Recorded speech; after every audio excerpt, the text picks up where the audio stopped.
Sir में दर्द हो या कोई और मसला, गोलियां हम सभी खाते हैं, मगर क्या कभी हम में से किसी ने इस बात पर गौर किया है कि अक्सर गोलियों के बीचों बीच जो एक लकीर होती है उसका क्या मतलब है।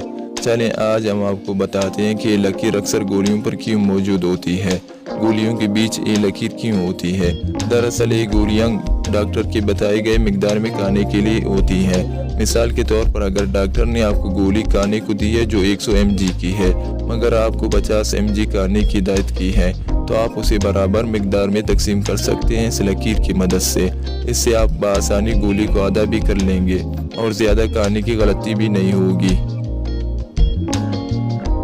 अब रहती है ये बात कि इस लकीर को क्या कहा जाता है और ये कौन सी गोलियों पर होती है। चलिए ये बात भी हम आपको बताने वाले हैं। गोलियों पर मौजूद इस लकीर को डब्यूसिड लाइन कहा जाता है। ये एक ख़ास किस्म की दवाइयों पर मौजूद होती है जिन्हें आधा तोड़कर खाने की इजाज़त होती है। ताहम अगर किसी गोली पर ये लकीर न हो तो उसको आधा तोड़कर न खाएं। अगर आपने कभी गलती की है तो आइंदा इससे परहेज़ करें।